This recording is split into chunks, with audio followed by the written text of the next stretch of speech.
Hello everyone, আসসালামু আলাইকুম। তিশাস রেসিপির আজকের আয়োজনে সবাইকে ওয়েলকাম। আশা করি সবাই ভালো আছেন। আজকে আপনাদের জন্য নিয়ে এসেছি অল্প সময়ের মধ্যে এবং খুবই সহজভাবে মুখে স্বাদ লেগে থাকার মতো চিকেন দিয়ে বাঁধাকপি ভাজির রেসিপি। আশা করি ভিডিওটি সবার ভালো লাগবে। চলুন আর কথা না বাড়িয়ে শুরু করা যাক।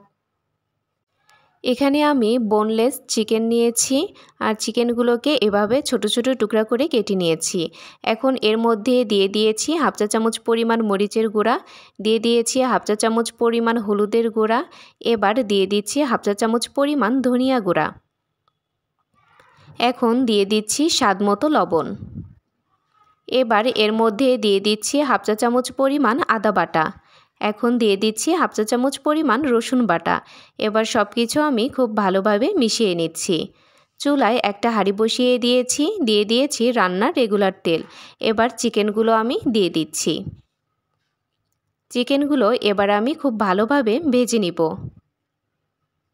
দেখুন এই পর্যায়ে চিকেনগুলো এমন হয়েছে, চিকেনগুলো আমি আরেকটু ভেজে নিব। চিকেনগুলো হতে হতে এখানে দেখুন বাঁধাকপিগুলো আমি এভাবে কেটে নিয়েছি। বাঁধাকপিগুলো কেটে পরিষ্কার করে পানি দিয়ে ধুয়ে নিয়েছি। আর এরই মাঝে দেখুন চিকেনগুলো ভালোভাবে ভেজে নেওয়া হয়ে গিয়েছে। এখন এর মধ্যে কেটে নেওয়া বাঁধাকপিগুলো দিয়ে দিচ্ছি।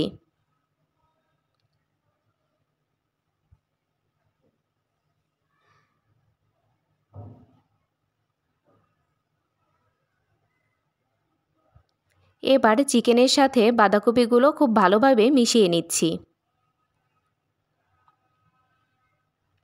এবার এর মধ্যে দিয়ে দিচ্ছি হাফ চা চামচ পরিমাণ হলুদের গুঁড়া, দিয়ে দিয়েছি হাফ চা চামচ পরিমাণ ধনিয়া গুঁড়া। এখন দিয়ে দিচ্ছি স্বাদমতো লবণ।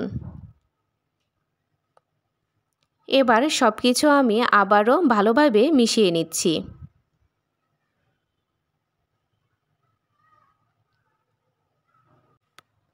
বাঁধাকপিগুলো সেদ্ধ হওয়ার জন্য এবার আমি ঢাকনা দিয়ে ঢেকে দিব। আর এরই মাঝে দেখুন এটা হয়ে গিয়েছে। উপর থেকে আমি চিলি ফ্লেক্স ছড়িয়ে দিচ্ছি আর সুন্দর ফ্লেভারের জন্য দিয়ে দিচ্ছি ধনিয়া পাতা।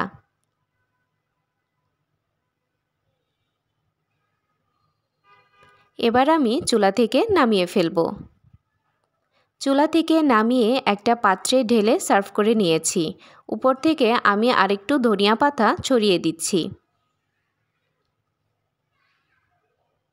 দেখুন এটা দেখতেও কতটা লোভনীয় লাগছে।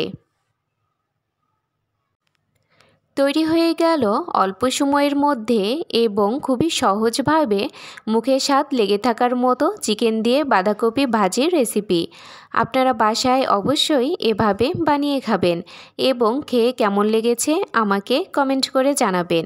আজকের ভিডিও এই পর্যন্তই। সবাই ভালো থাকবেন, সুস্থ থাকবেন এবং অবশ্যই আমার চ্যানেলটা সাবস্ক্রাইব করে আমার পাশে থাকবেন। আল্লাহ হাফেজ।